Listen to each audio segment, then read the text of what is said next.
Boa noite, irmãos e irmãs, graça e a paz de Jesus Cristo. Nós vamos começar o nosso estudo.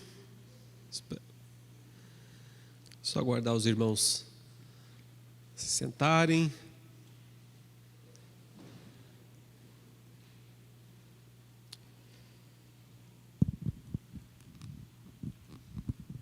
Vamos ter um momento de oração.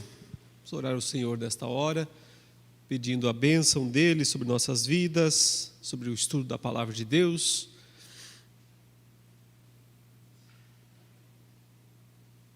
Vamos orar. Senhor nosso Deus e nosso Pai, nós queremos mais uma vez bendizer-te, exaltar-te, ó Pai, por tudo que Tu és, por tudo que Tu tens feito em nossas vidas. Nós queremos, Senhor, suplicar agora em nome de Jesus, que possamos ser abençoados pelo estudo da Tua Palavra, que possamos ser abençoados pela Tua presença, pelo Teu Espírito que está em nós e no meio de nós. Obrigado, Senhor Deus, porque o Senhor tem nos sustentado na Tua Palavra, o Senhor tem nos guiado conforme a Tua vontade e o Senhor tem nos guardado no Teu poder. Agora, ó Deus, nós queremos Te exaltar e Te bendizer por todas essas bênçãos, por todas as maravilhas que o Senhor tem realizado, por tudo que o Senhor tem mostrado da Tua fidelidade e da Tua bondade para conosco. Senhor, nós queremos colocar nossas vidas em Tua presença nesse momento, suplicando em nome do Senhor Jesus que Tu estejas abençoando a cada um de nós, o Senhor que conheces cada vida, cada coração, cada situação particular, sabes aqueles que estão enfrentando lutas, enfrentando grandes desafios em suas vidas, que nesta hora o Senhor os abençoe, que o Senhor os suporte, lhes dê a força necessária para que eles possam continuar andando nos Teus caminhos e continuar glorificando o nome do Senhor e alegrando-se sempre no Senhor. Ó Deus, abençoe também esta igreja, abençoe toda a liderança desta igreja. Obrigado por tudo que o Senhor tem feito através desta igreja aqui nesta cidade, aqui nesse bairro. Obrigado porque o Senhor tem espargido a Tua luz através do ministério dos santos aqui nesse lugar. E obrigado também por esse momento de estudo em particular, que o Senhor nos abençoou durante todas essas semanas em que estivemos lendo e estudando a Tua Palavra. Obrigado porque o Senhor é fiel e jamais nos deixará sozinhos. Obrigado porque agora também vamos ler mais uma vez e estudar a Tua santa e bendita Palavra.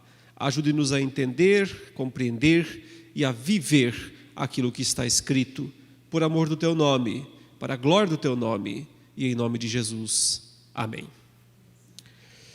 Muito bem, meus irmãos, vamos abrir a Bíblia em 2 Timóteo, capítulo 4. Nós já terminamos o estudo da carta aos Gálatas e eu resolvi finalizar essa parte toda dos nossos estudos aqui da quinta-feira, né? Nós só vamos retomar a minha parte só em agosto. Haverá um estudo aqui nas próximas semanas normal, né? Eu creio, se não me engano, o reverendo Lucas é que vai assumir esses estudos durante o mês de junho. Não sei se provavelmente em julho não tenha estudo aqui, por ser mês de férias. Vai ter, não sei, vamos ver o que o reverendo Milton vai definir. Mas eu sei que os próximos estudos serão dados pelo reverendo Lucas, e enquanto eu estarei fora, né, eu já na próxima semana estarei viajando. Peço suas orações também, né, por esse tempo de estudos lá na Holanda. E voltando em agosto, se Deus quiser, né, vamos retomar então as quintas-feiras aqui com o estudo bíblico.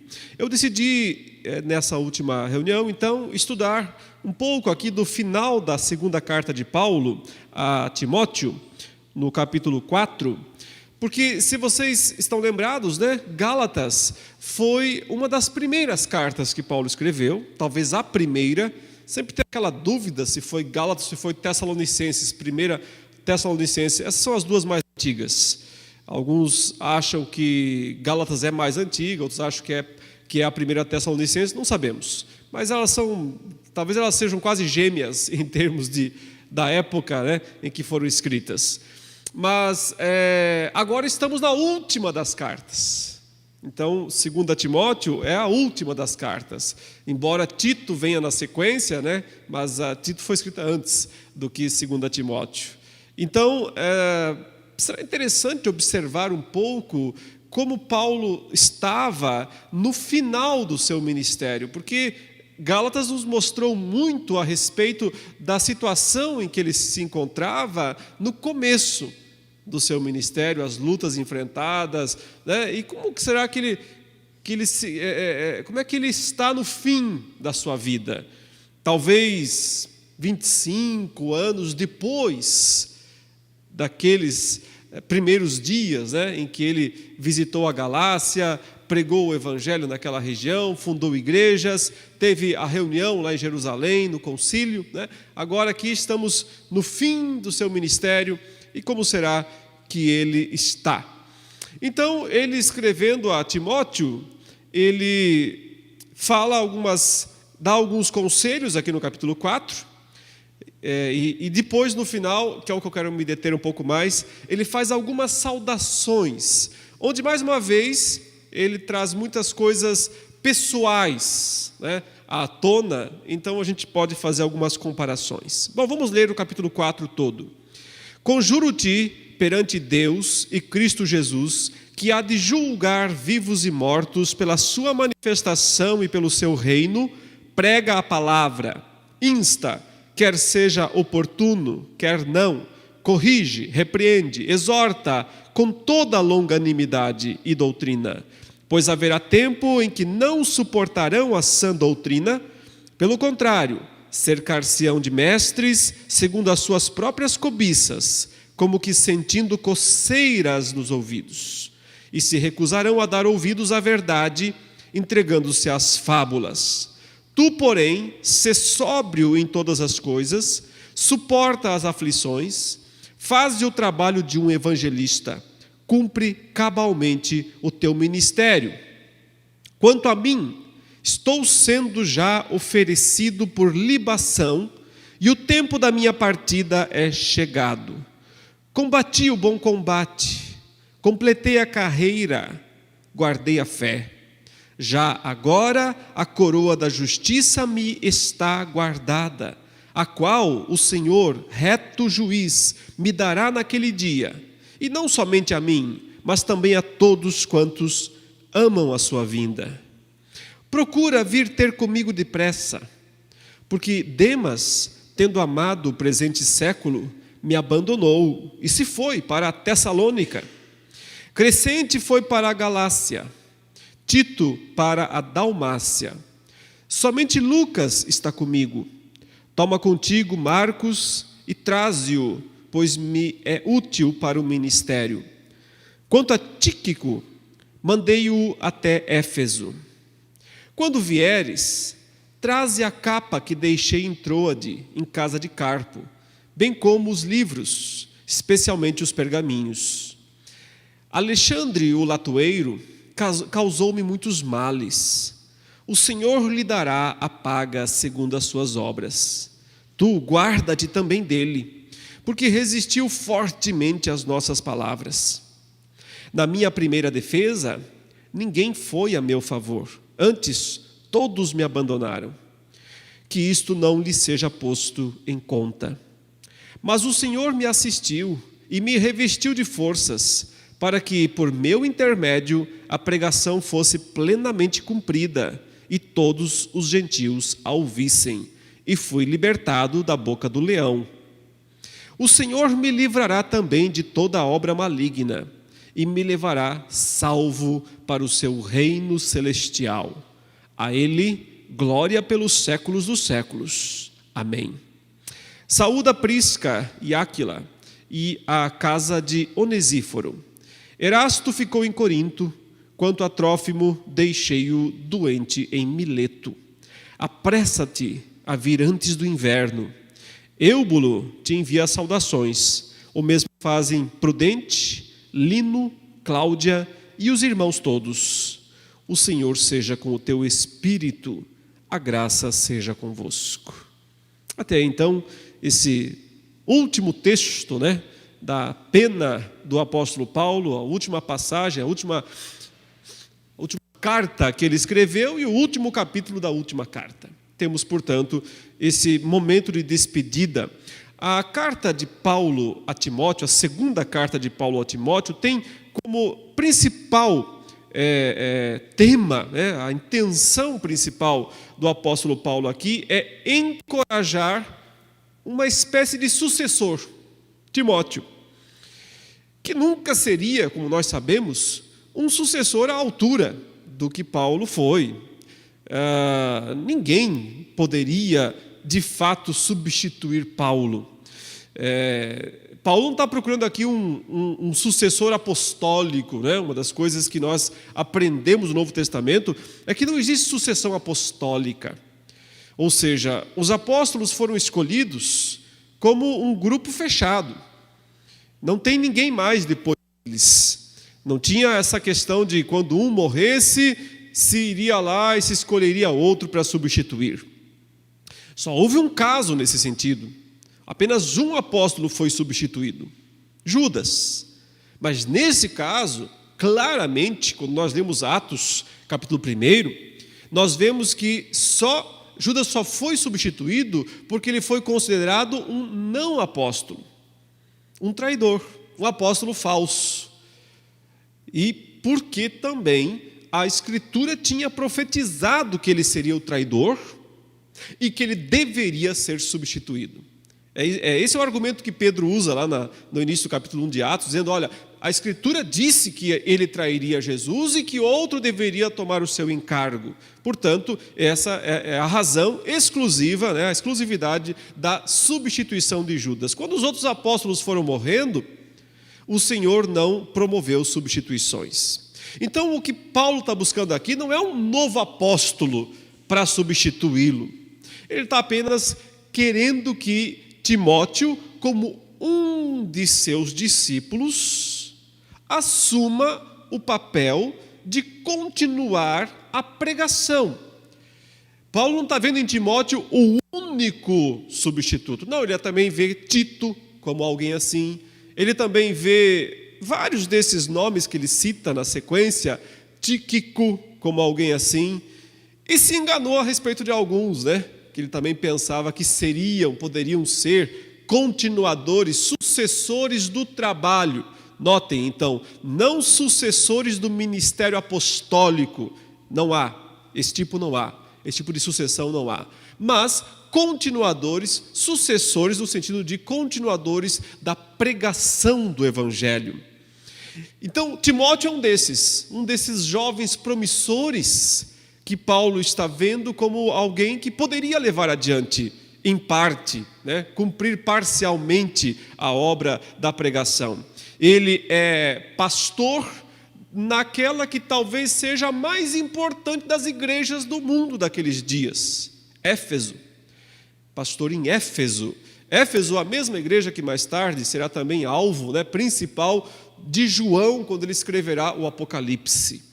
A primeira das igrejas a quem ele se dirige é Éfeso, por ser a capital da Ásia Menor, a capital econômica, né? Embora Pérgamo talvez fosse o que a gente chamaria de capital administrativa, mas Éfeso era a principal cidade da Ásia Menor, que era a região mais próspera de todo o Império Romano, fora, obviamente, da cidade, da capital, Roma. Então, Timóteo era um pastor daquela igreja, mas Timóteo tinha muitas limitações, ele era alguém com uma certa timidez, pelo que dá a entender, né, na carta que Paulo escreve para ele. Por isso Paulo escreve para Timóteo para encorajá-lo. De fato, Timóteo tem que ser encorajado, porque ele olha para o próprio Paulo e vê, olha, o grande apóstolo responsável por a maior parte dessa obra que foi feita, as igrejas plantadas desde a Galácia do Sul até Roma, até os confins da terra, está preso numa prisão romana, na cidade de Roma, aguardando o último julgamento. Ele já vem passando por várias fases de julgamentos, mas aguardando o julgamento final dele, que, ao que tudo indicava naquele momento, seria ruim, seria um julgamento, um veredito contrário. Ele ia ser condenado à morte, ia ser condenado a ser decapitado, né? Como um cidadão romano, a pena de morte aplicável era apenas por decapitação. Então, ele imaginava isso. E, de repente, Timóteo se vê sem referenciais. E quem que eu vou pedir conselho? Né? Quem é que vai nos ajudar nessa situação tão complicada, tão difícil? Então, Paulo escreve para Timóteo, se despedindo, basicamente. Mas ele ainda quer um encontro final com Timóteo. Por isso ele insiste na carta: venha depressa. Esse venha depressa é bem óbvio, né? Venha antes que eu morra, venha antes que eu seja executado. Se você demorar um pouco, não vai dar tempo. Então, venha logo, venha antes do inverno, ele diz. Por que venha antes do inverno? Porque depois é mais difícil viajar, isso vai atrasar mais ainda você, e talvez você não vai chegar a tempo. Então, Paulo quer um último encontro com Timóteo também, para encorajá-lo, para fortalecê-lo. Mas não vai ficar ninguém referência. Paulo sabe disso. Pedro já foi morto, provavelmente nessa altura do campeonato aqui. João não se sabe muito bem onde está, não há referência dele. Ele ainda estaria vivo, e nós sabemos que viveria mais uns 30 anos ainda, né? João, até ser preso em Pátimos e tudo mais.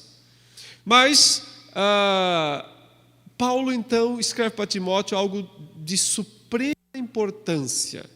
Ele diz: os homens vão passar. Os homens, os grandes líderes, eles não vão durar para sempre.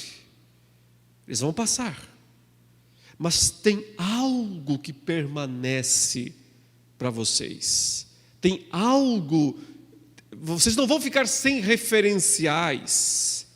Vocês vão continuar tendo um referencial muito seguro, que, aliás, é o que ele fala aqui, né, no capítulo 3, versículo 14, quando ele diz a Timóteo: Timóteo, tu, porém, permanece naquilo que aprendeste, de que foste inteirado, sabendo de quem o aprendeste, e que desde a infância sabes as sagradas letras, que podem tornar-te sábio para a salvação pela fé em Cristo Jesus. Toda a Escritura é inspirada por Deus e útil para o ensino, para a repreensão, para a correção, para a educação na justiça, a fim de que o homem de Deus seja perfeito e perfeitamente habilitado para toda boa obra. Então, o que Paulo está dizendo sabe por que você não precisa mais de um Paulo, ou de um Pedro, ou de um João?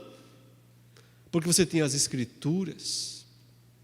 As Escrituras permanecem, e você deve permanecer nelas, porque é através das Escrituras que o ministério de Paulo continua. Aliás, as suas 13 cartas estão aqui no Novo Testamento. Através da Escritura que o ministério de Pedro continua, as suas 2 cartas estão aqui. Que o de João continua, o Evangelho e as suas 3 cartas e o Apocalipse. E todos os profetas, né?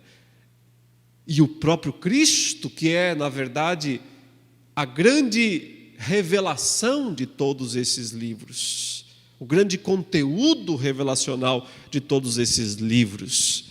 Então, o grande objetivo de Paulo com Timóteo nesse sentido é dizer: você não vai mais me ter como um referencial, está muito perto o momento da minha partida, mas algo vai permanecer com você, e é isso que você tem que se apegar, às Escrituras.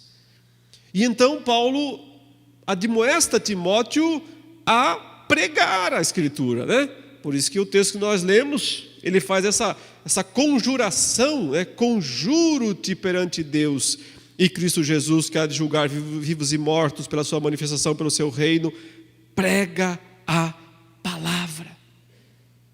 Ou seja, você não tem tempo para outras coisas. O ministério basicamente é pregação. Pregar a palavra. Não há nada mais necessário, não há nada mais urgente, não há nada mais importante do que pregar a palavra. Um ministro, um obreiro, um pastor, a sua missão primordial é esta. Todas as outras coisas boas que um pastor pode fazer são coisas secundárias. Porque a sua missão principal é pregar a palavra. Porque a Escritura é o que as pessoas mais precisam. Porque a Escritura é aquilo que pode, o texto diz, trazer a salvação, o conhecimento necessário da salvação.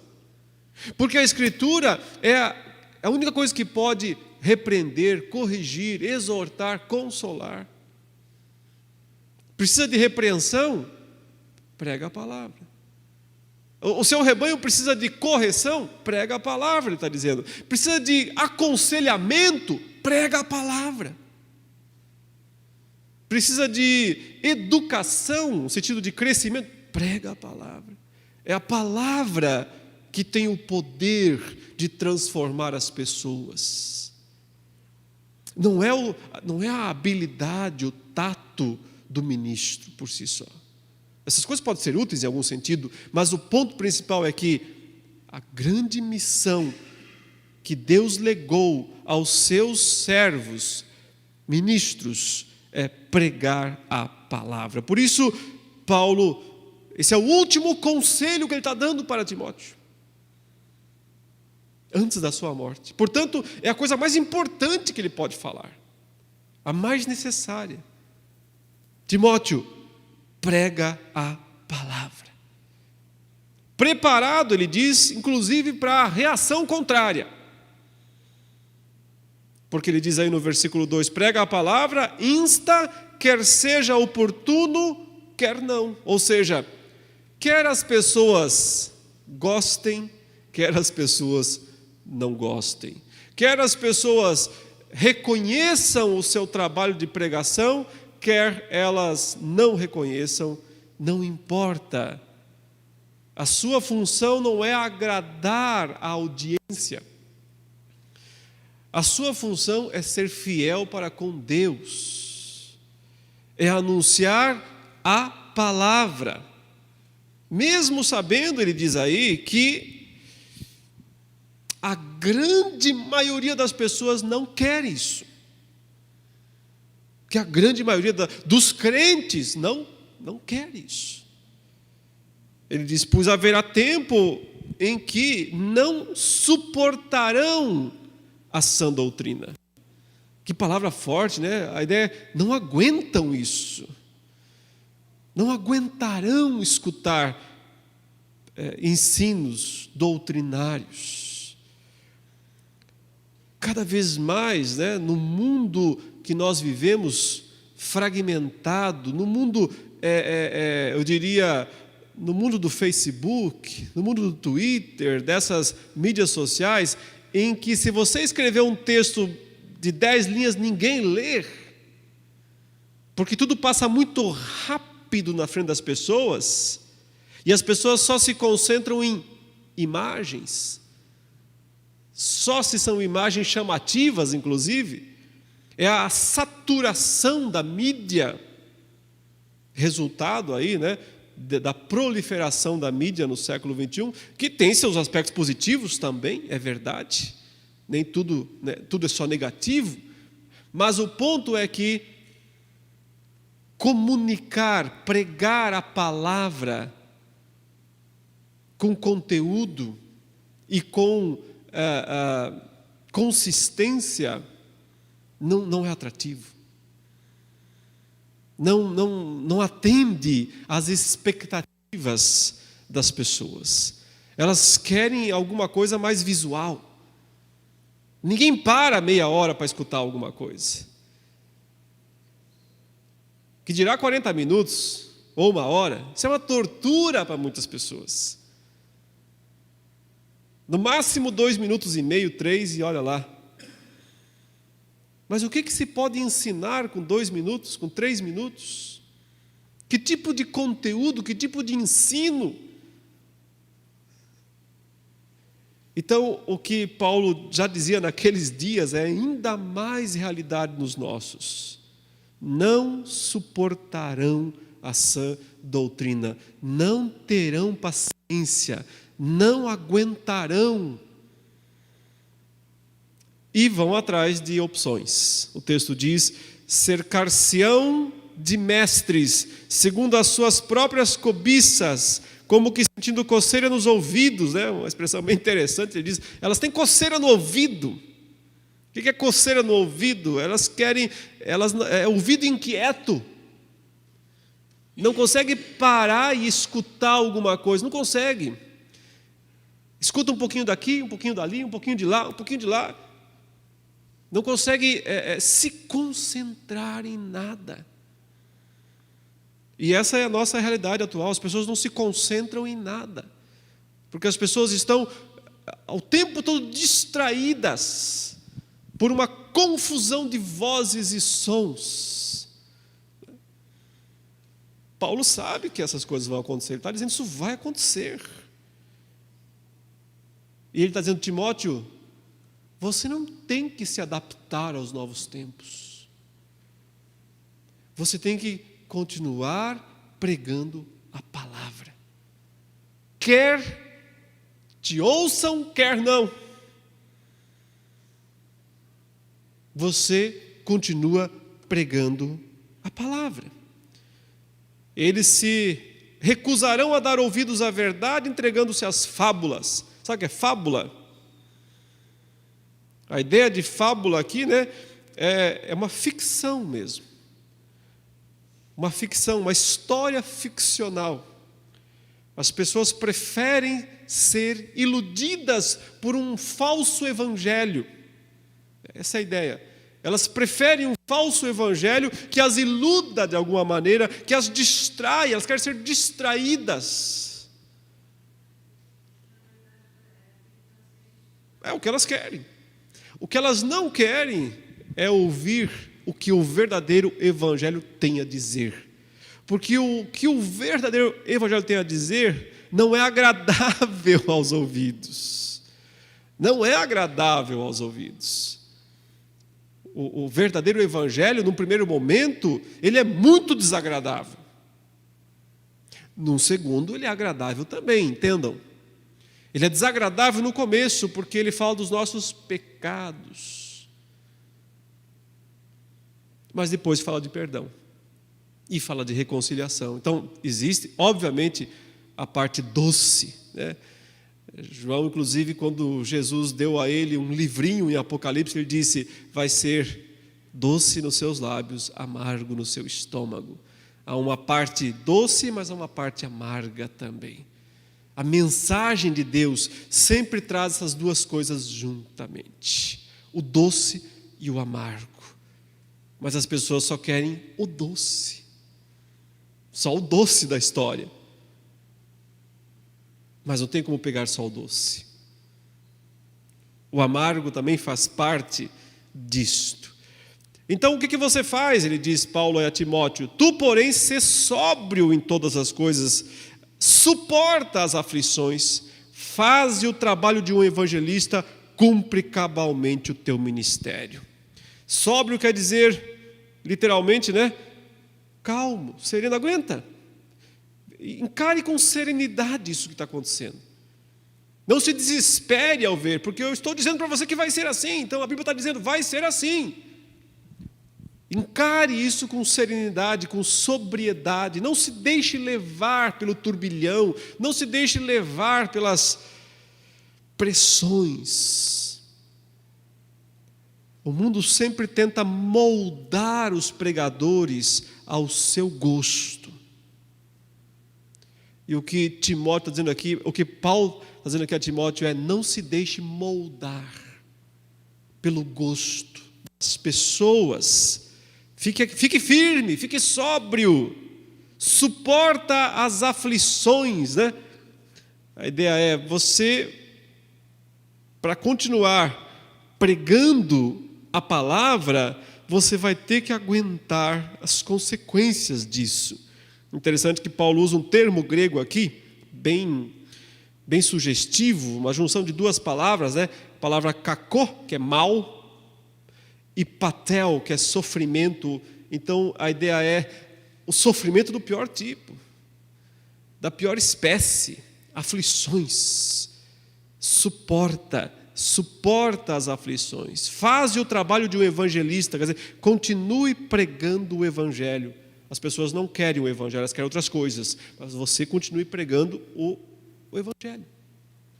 Só ele salva, só ele santifica, só ele leva as pessoas à vida eterna. Então continue pregando o evangelho, cumpre cabalmente o teu ministério. A ideia é, cumpre o seu ministério por completo, não deixe uma parte para trás, indo até o final. E aí Paulo fala do seu exemplo. Quanto a mim, você sabe que eu fiz tudo isso. Não preguei o que a audiência queria ouvir, não adaptei a mensagem do evangelho ao bel prazer, não me preocupei em ser valorizado pelos outros, eu simplesmente preguei o mesmo evangelho sempre. Tem um exemplo bem interessante que eu sempre uso para mostrar essa realidade. Em Atos, num certo momento, Paulo chegou em Atenas. Lembram dessa situação?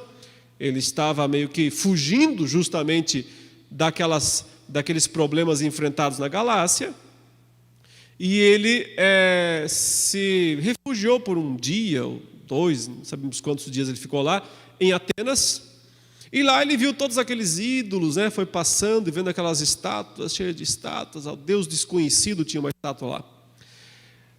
O fato é que ele não ficava de boca fechada em lugar nenhum, e logo souberam que tinha um pregador estranho na cidade e o chamaram para falar, para discursar no Areópago. E Paulo teve a oportunidade de discursar perante os filósofos da época. Atenas, né?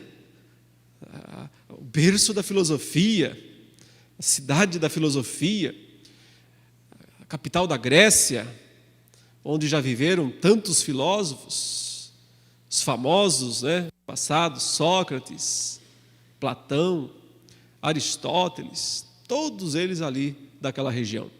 E naqueles dias estavam em Atenas dois grupos de filósofos, herdeiros de Platão, né, chamados neoplatônicos, os estoicos e os epicureus.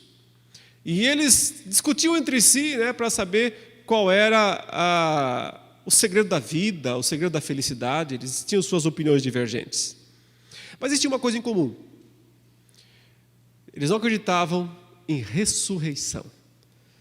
Ressurreição era um contrassenso para esse pensamento filosófico grego, que já estava começando a entrar naquilo que mais tarde seria chamado de gnosticismo, que é a ideia de que nós temos uma parte espiritual imaterial que é boa, que é perfeita, é quase divina, mas temos uma parte material que é baixa, que é porcaria, não vale nada. Então, resumia, né, a filosofia dizendo o espírito é bom, a matéria é má.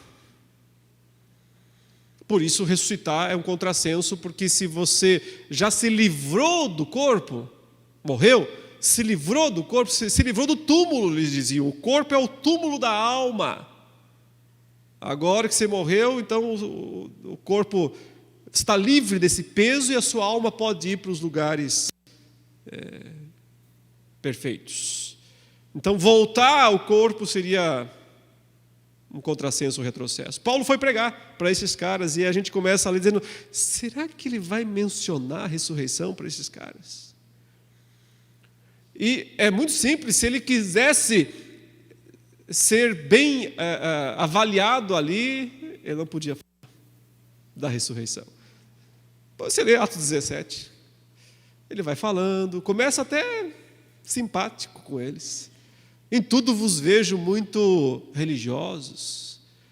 Passei por aí, vi um monte de estátuas, né? Vocês são tão cuidadosos com todos os deuses, não quero deixar ninguém de fora.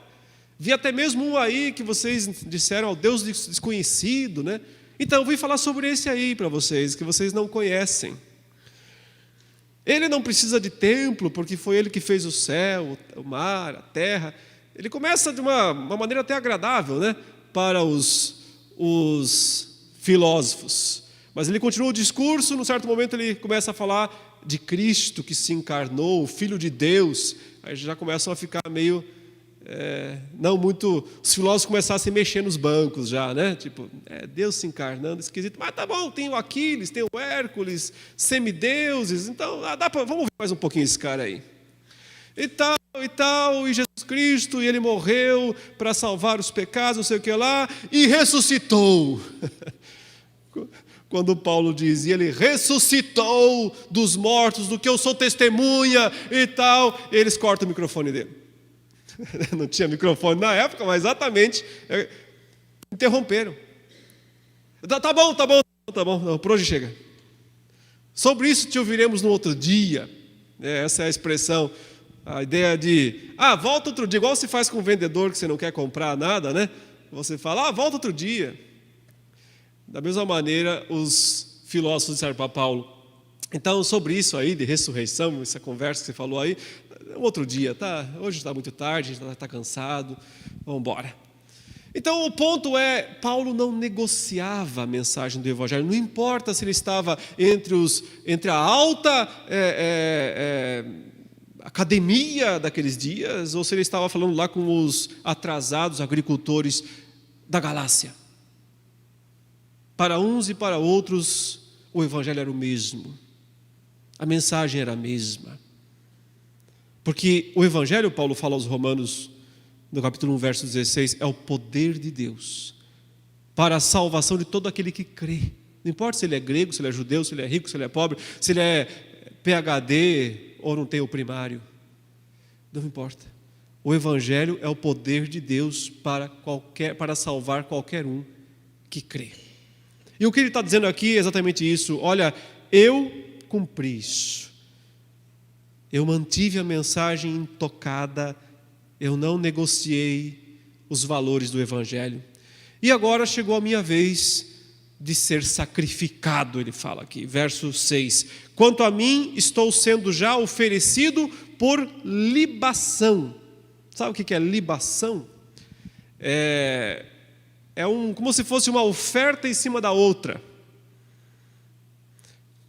Já foi feito o sacrifício ali, você pega um pouquinho de sangue e ainda derrama em cima daquele sacrifício. Então a ideia é o seguinte, Jesus é o sacrifício.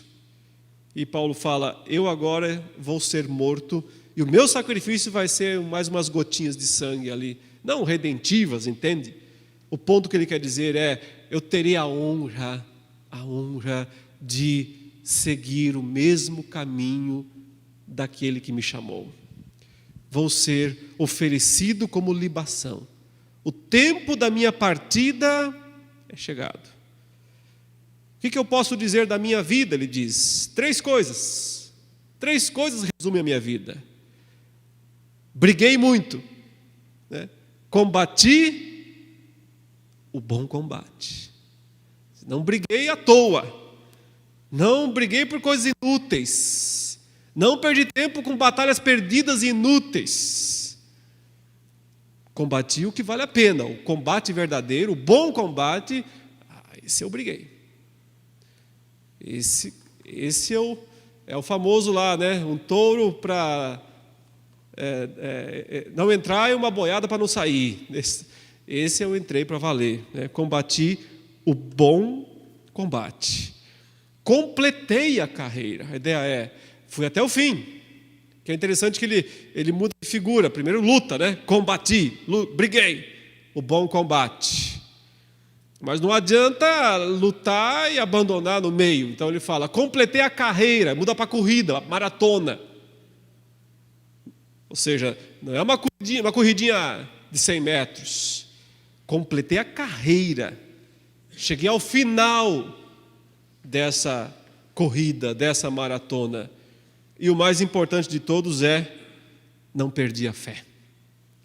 Trouxe comigo durante todo esse percurso de esforço, de briga, de combate, ao mesmo tempo de persistência, de corrida, o que todos precisam levar até o fim. Tudo mais você pode perder ao longo do caminho. Tudo mais. Qualquer outra coisa você pode perder no meio do caminho. Mas isso aqui você não pode perder. Isso aqui você tem que levar até o fim. A fé. Ou seja, a fé foi comigo até o fim. Então, só me resta agora a recompensa. Ele diz, já agora a coroa da justiça me está guardada, a qual o Senhor, reto juiz, me dará naquele dia, e não somente a mim, mas a todos quantos amam a sua vinda. Agora, rapidinho, um pouquinho da situação pessoal, né? Que ele vai abrir aqui espaço para falar. Procura vir ter comigo depressa. Então, aqui está um homem que teve todas as experiências possíveis numa vida, viu Cristo pessoalmente, em glória, ressuscitado, e quer ter um encontro para conversar com um jovem insignificante. É interessante isso, né? Ele pede para um rei vir aqui falar comigo. Quero me encontrar com alguém muito... Venha você, Timóteo, eu quero muito... Isso revela, eu entendo, a humildade. Levar até o fim a humildade. Se importar com quem é devido. Com as pessoas próximas. E aqui está Paulo falando, olha, Timóteo, venha depressa. Mas eu tive umas baixas, ele diz. Tive umas baixas. Alguns se perderam. Verso 10.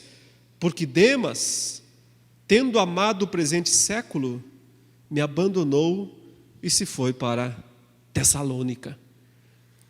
É interessante, né? Aparecer o nome de uma pessoa assim, que foi um discípulo de Paulo, alguém que andou com ele, conheceu, e o último registro que temos dessa pessoa na Bíblia é: amou o presente século e foi embora. Ou seja, mesmo uma pessoa como Paulo não estava livre de ter baixas, de ter perdas. Mesmo alguém com o poder argumentativo, com a influência, sendo o testemunho vivo da verdade, estava livre de ter baixas. Nós, infelizmente, sempre veremos pessoas amando o presente século, indo embora, indo para Tessalônica, indo para as suas Tessalônicas da vida, para os seus lugares, porque amaram esta era, não a próxima. Os cristãos são chamados para amar o mundo vindouro, a era vindoura. Mas muitas pessoas não conseguem amar mais a era vindoura do que amam a era atual. Amar a era atual nada mais é do que querer desfrutar das coisas atrativas da era atual. É isso que significa amar a presente era. É querer usufruir livremente e inculpavelmente das coisas atrativas da era atual. Isso fez Demas. Crescente foi para a Galácia. Não sabemos aqui, parece que não foi por um motivo ruim que Crescente foi. O Demas foi por um motivo ruim, Paulo está dizendo. Olha, venha comigo, venha me encontrar, estou sozinho, Paulo está falando. Eu estou sozinho. Porque os que estão comigo aqui, alguns foram embora por motivos justos e outros foram embora por motivos impróprios. Mas eu fiquei só nessa história. Então, venha depressa também, eu preciso ainda falar coisas com você, ele está falando, mas a minha situação é essa. Demas foi embora, Crescente foi cumprir algum trabalho, Tito, que é um outro dos seus pupilos, né? Tito para Dalmácia, e só aqui nós temos informação desse lugar, nem sabia que tinha uma igreja lá, mas tinha uma igreja lá, e o Tito está atendendo essa região. Somente Lucas está comigo. Lucas foi aquele jovem médico, né, que se converteu, na primeira viagem missionária de Paulo, e aqui um exemplo de alguém que ficou até o fim. E talvez estivesse nesse momento com Paulo, é só uma conjectura, talvez não seja por isso, mas justamente porque ele era médico. E Paulo estava já bem no finzinho da sua jornada, né? Muitas enfermidades, até pelas prisões, o estado deplorável das masmorras, das prisões romanas, causavam muitos problemas de saúde. Num período, numa época, sem remédios, sem exames médicos, sem nenhuma tecnologia nesse sentido. E lá está o Lucas, dentro do possível, tentando ajudá-lo. No fim da vida de Paulo, ele tem tempo, então, de ainda consertar que talvez ele pudesse considerar um erro, um equívoco da sua história, da sua vida. E isso está mencionado aqui no meio do versículo 11, quando ele diz: toma contigo Marcos e traze-o, pois me é útil para o ministério. Esse Marcos foi aquele que lá no começo, 20, talvez 30 anos atrás, teve aquele problema por causa dele, com Barnabé. Ninguém sabe exatamente qual a razão, mas por causa de Marcos, Paulo e Barnabé se desentenderam e se separaram. Mais tarde se reconciliaram, evidentemente, mas a ideia parece ser que houve uma perda por causa disso, porque eram os dois grandes nomes, né, da igreja gentílica, da igreja fora dos muros de Jerusalém. Lá em Jerusalém tinha Pedro, Tiago, João, tinha grandes nomes, mas fora, Paulo e Barnabé. São os dois grandes.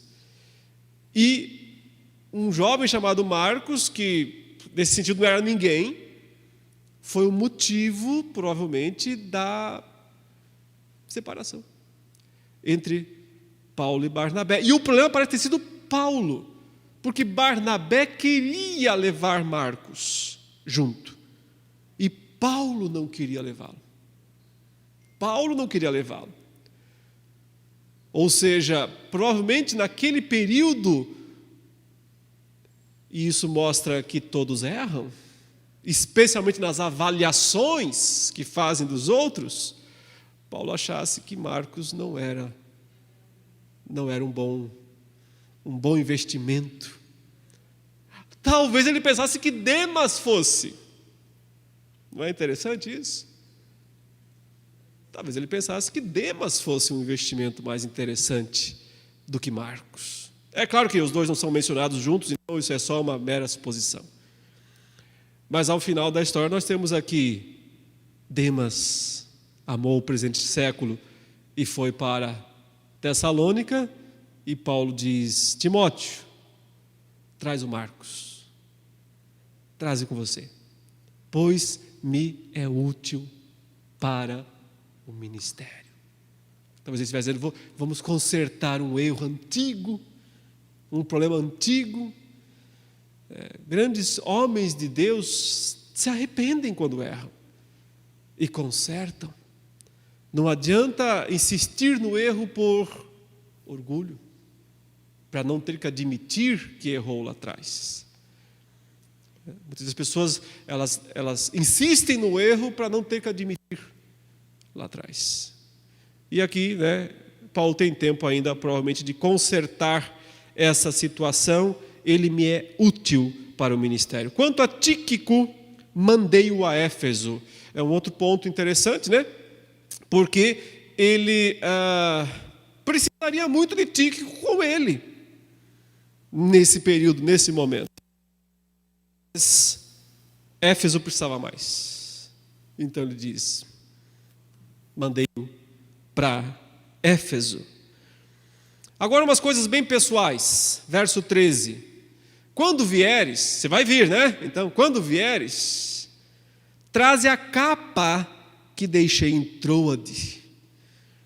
Estava passando frio pelo jeito, né? Pelo jeito a situação estava meio complicada, inverno chegando, prisioneiro numa masmorra romana, subterrâneo provavelmente, frio, muito frio, e ele pede para Timóteo trazer a capa que ele deixou em Troade, na casa de Carpo. Ele lembra ainda onde foi que ele deixou a capa dele. Essa capa aqui, o termo grego aponta para aquelas capas reforçadas, usadas principalmente para viagens, né, a pé, obviamente, ou sobre animais, viagens longas. Então era uma capa bem grossa mesmo.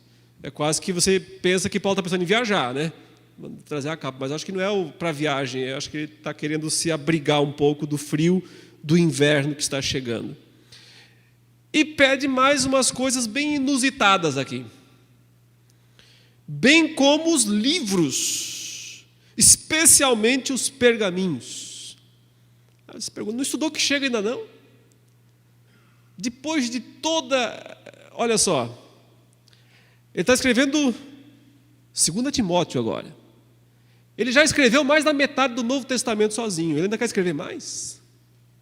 Já escreveu 13 cartas, que são todas, né, junto com essa é a 13ª. Já viu Jesus pessoalmente. O Senhor revelou o Evangelho para ele pessoalmente. Ele tem tempo ainda de ler. Ainda tem tempo de estudar. Ainda tem tempo de pesquisar. Os pergaminhos especialmente.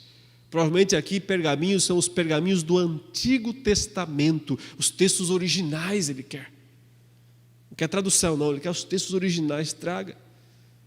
Precisa estudar mais um pouco. Tanta gente que acha que já sabe demais, que já aprendeu tudo, que não precisa mais nada, né? E aqui está Paulo no auge da sua vida, tendo feito o maior serviço que alguém já fez à fé cristã, tendo produzido a maior obra teológica de todos os tempos, mas ainda quer estudar um pouco, ainda quer ler mais um pouco, ainda encontra tempo para isso. Uma advertência ele faz contra um homem chamado Alexandre, o latoeiro. Essa expressão latoeiro, né? Alguém que trabalhava com cobre, com ferro, seria uma espécie de um ferreiro, mas provavelmente não um ferreiro comum, desses que fazem rodas de carroças ou coisas nesse sentido, mas provavelmente um daqueles fazedores de estátuas, fazedores de ídolos. E a pregação do Evangelho atrapalhava os negócios de pessoas assim. É só vocês se lembrarem que em Éfeso, lá na primeira vez ainda que Paulo esteve lá, o grupo de latoeiros, o grupo de ourives e pessoas que mexiam com esse tipo de trabalho, se reuniu, o sindicato inteiro se reuniu para processar Paulo. E como não conseguiu, tentou linchá-lo. Grande arena dos Efésios, eles gritavam incessantemente. Por quê? Porque eles percebiam que se a pregação de Paulo de que Deus não tem templo, Deus não quer imagem, Deus não quer penduricários de nenhuma natureza, Deus não quer enfeites, se essa pregação prosperasse, a profissão deles acabava, a riqueza deles acabava. Então, não poucas vezes, esses eram os grandes adversários que eles tinham que enfrentar nas cidades. E aqui ele menciona esse Alexandre o latoeiro, causou-me muitos males. Olha, para Paulo falar isso deve ter sido muito mesmo, porque não é de reclamar não. Causou-me muitos males. O Senhor lhe dará a paga segundo as suas obras. Uma boa expressão, uma boa palavra, não é vingativa. É simplesmente o que aqui se faz, né? Aqui se paga. Não por causa da justiça humana, mas sim por causa da justiça divina. Em algum momento o Senhor lhe recompensará, ele diz aí. Tu guarda-te também dele, ou seja, você também tem que ficar esperto com ele, porque ele vai pegar no seu pé também. esse Alexandre o latoeiro, porque resistiu fortemente às nossas palavras. É claro, ele não queria perder dinheiro. E quando mexe com o bolso das pessoas, elas ficam muito bravas, normalmente, muito furiosas. Agora um relato breve talvez o que Timóteo mais quisesse ouvir. Talvez quando Timóteo recebeu essa carta de Paulo, lá onde ele estava, abriu a carta e disse, ele vai me contar como é que está a situação legal dele, né? Como é que foi o julgamento, se ele vai ser libertado ou não. Só agora ele vai dizer umas poucas palavras sobre a situação dele. Ele disse, na minha primeira defesa, ou seja, já tive a primeira defesa, a primeira oportunidade de comparecer perante o cônsul romano e explicar a minha situação. Então, na minha primeira defesa é o seguinte, infelizmente, eu não tive nenhuma testemunha a meu favor. Nenhuma testemunha a meu favor. Ninguém. Todos me abandonaram. Que isto não lhe seja posto em conta. Engraçado, para o latoeiro ele disse que o Senhor lhe pague aquilo que ele merece. Mas para esses seus irmãos, que não foram lá dar a cara para bater, ele diz que o Senhor não lhes pague dessa maneira. Porque eles não foram. Dificuldade de viajar, Paulo estava em Roma. Todos os caminhos levam a Roma. Todas as estradas levam a Roma. Não tinha nenhuma dificuldade disso. Qual era o problema? Por que eles não foram lá? Medo, lógico. Medo de serem presos também. Porque provavelmente, se a nossa leitura do texto está correta, Paulo estava sendo acusado, um dos grandes era justamente o latoeiro aí, o Alexandre, que talvez exercesse uma função ali de acusador. Ou seja, que coisa, né? Se isso é verdade, que coisa. Olha só quem que foi ser o promotor do caso. No caso de Paulo. Na mão de quem que cai? Justamente de alguém interessado, que vê Paulo como uma ameaça para o seu trabalho, para a sua função. Eu acho que é bastante seguro pensar nisso, pelo fato de que ele menciona o latoeiro e já menciona o momento a sua primeira audiência perante a autoridade romana, e fala, olha, ele me causou muitos males. Muitos males. Então, provavelmente, esse Alexandre aqui, o latoeiro, foi uma espécie de acusador principal da primeira sessão de julgamento de Paulo, a sua primeira oitiva, né? Seu primeiro momento de justificar. E ninguém foi lá para defendê-lo. Não tinha ninguém do seu lado para tentar contrapor as palavras. Então, mesmo um apóstolo, né, nessa situação, com todos esses filhos espalhados por tantos lugares, nenhum deles foi lá na hora da sua maior necessidade.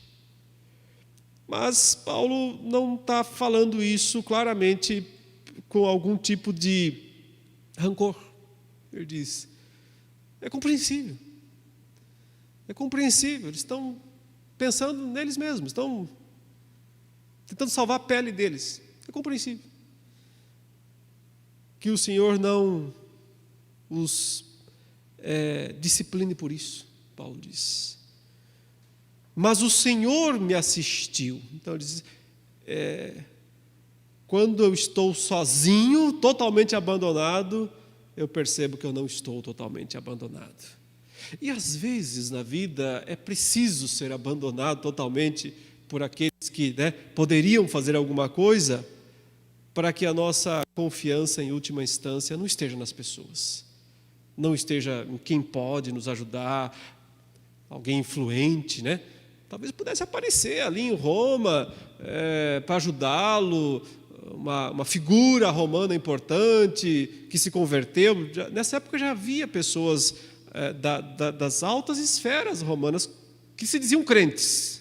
Se eram ou não, ninguém sabe, mas que se diziam cristãs.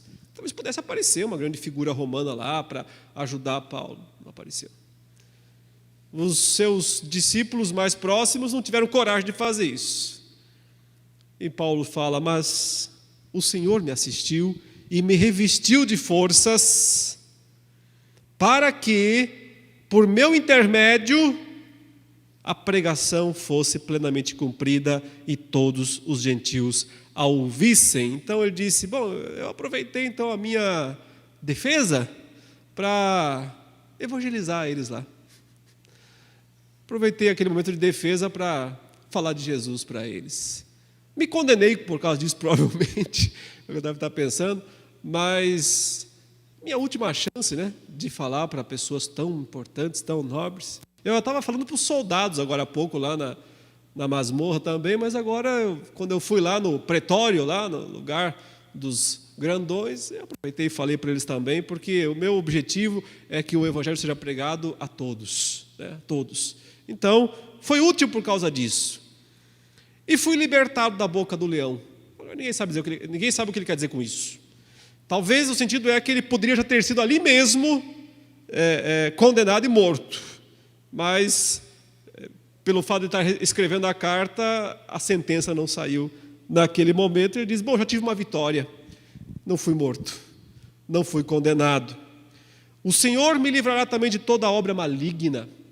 Talvez o leão aqui, então, seja uma figura mesmo maligna de Satanás, que é descrito às vezes, né, como o leão que ruge, andando em derredor. E talvez o maior risco que Paulo visse não era mesmo o risco de ser morto. Está preparado para isso. Mas talvez o maior risco que Paulo visse nessa situação era de algum modo, o evangelho ser envergonhado por causa dele.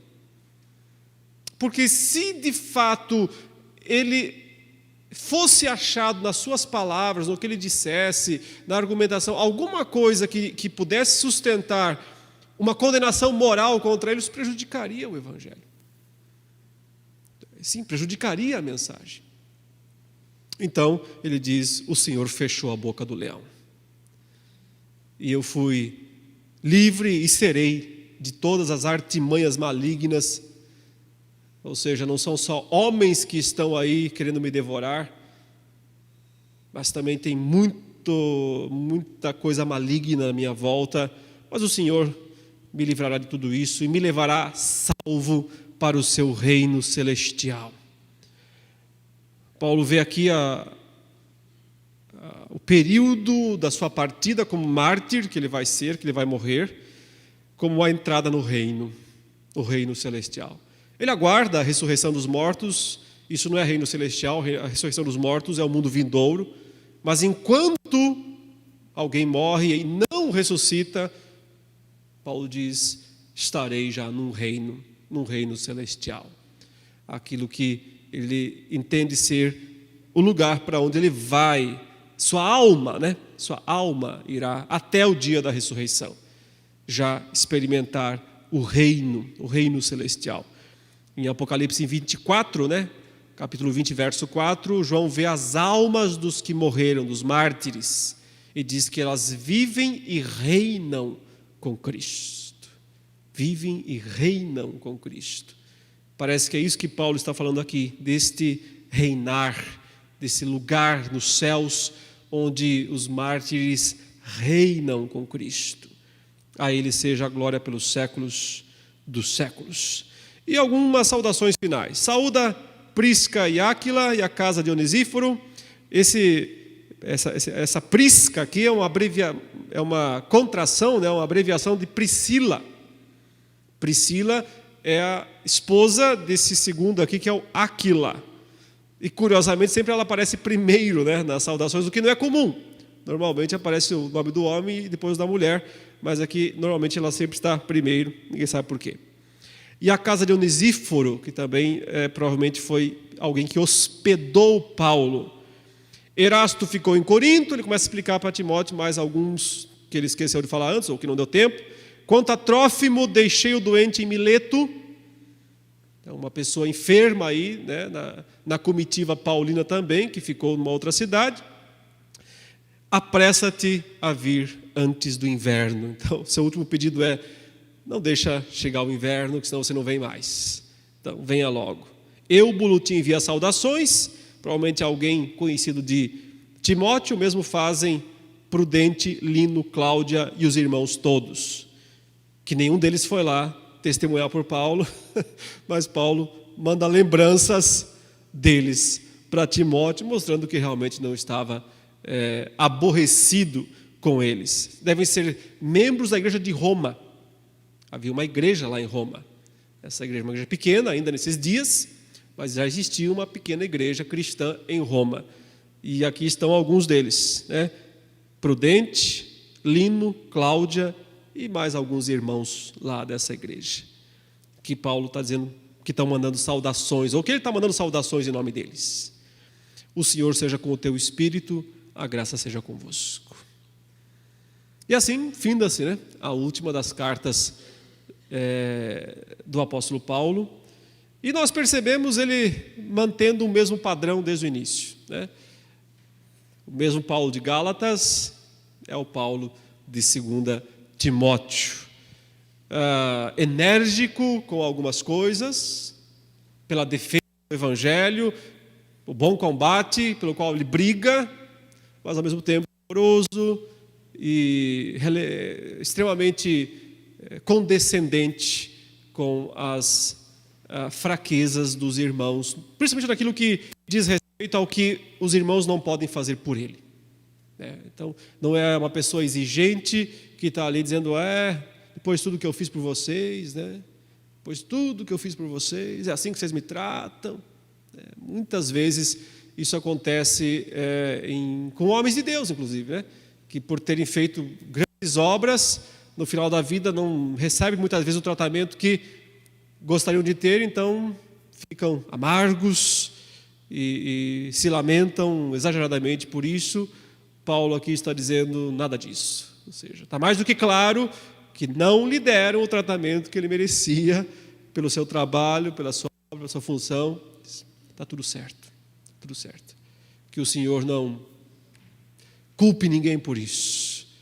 Eu tenho o que é o mais importante, que é que o Senhor me guardou, me livrou, está comigo. Se não tiver ninguém, o Senhor continua comigo, está tudo certo. Então, é uma mostra clara, né, de alguém que realmente conheceu o poder transformador do Evangelho. Não só alguém que pregou isso, mas alguém que conheceu o poder transformador do Evangelho. Desde o começo, quando foi transformado de uma figura arrogante e perseguidora, até o fim, quando está sozinho, doente, abandonado e às vésperas, provavelmente, de uma execução. Se ele foi executado ou não, nós não sabemos. Não temos o registro do resultado. Alguns acham que sim, que tenta-se reconstruir algumas partes perdidas da vida de Paulo, com informações, tentando juntar informações das cartas, né? Alguns acham que ele foi, depois disso, condenado e decapitado. Ele realmente, ao que tudo indica, foi decapitado em Roma entre os anos 66 e 68, no mais tardar 69 do primeiro século, foi decapitado em Roma. Mas alguns acham que antes disso acontecer, que isso foi numa outra prisão ainda, que ele foi solto na próxima audiência e que teve tempo ainda de ir para a Espanha. Ele queria ir para a Espanha pregar o Evangelho. Ele falou isso para os romanos, inclusive, que pretendia ir até Roma, passar um tempinho lá com eles, arrecadar uns fundos com os romanos, com esse pessoal aí, Cláudia, Lino e os irmãos, e depois ir para a Espanha, porque ele não tinha ido para a Espanha ainda, ele queria pregar o Evangelho na Espanha. Alguns acham que deu tempo, ele ainda conseguiu fazer isso depois dessa segunda audiência, onde ele foi, mas mais tarde voltou e foi preso outra vez e foi morto. Só saberemos disso na glória, se Deus quiser. Aqui não temos como saber com certeza. Alguma pergunta? Alguma? Pois não?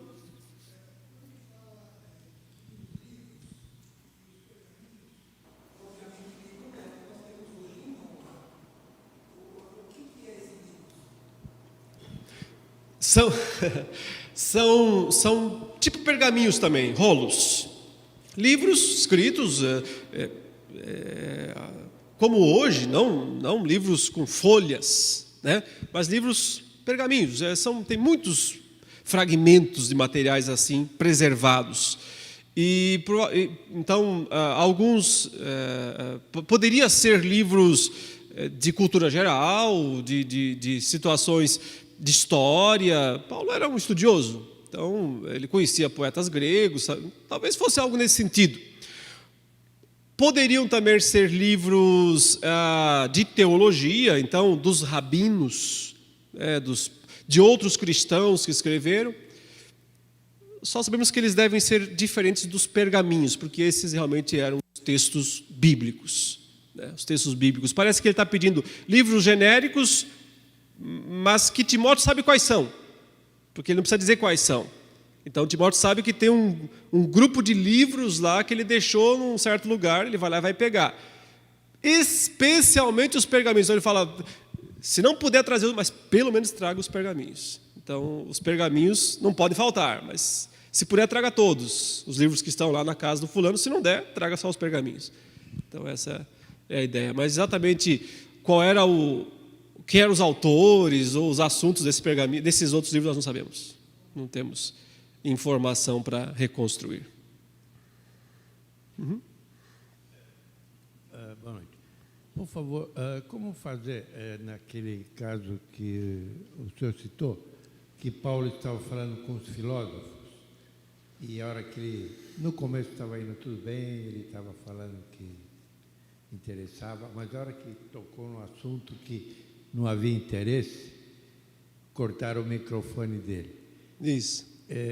Como a gente pode fazer? Será que a gente pode usar, às vezes, um pouco de malícia, né, como no bom termo, na hora que a gente vê que o assunto está ficando desagradável, dar uma volta e evitar de ir direto no assunto para que a gente seja cortado? Pois é. Eu acho que não. Assim, eu acho que é justo começar o discurso um pouco mais leve. Então, se eu puder aprender uma lição do que Paulo fez ali, ele realmente começa o assunto com uma boa interação com eles, se comunicando muito bem, né, de uma maneira aceitável. Mas quando chega no coração do Evangelho, não dá para negociar.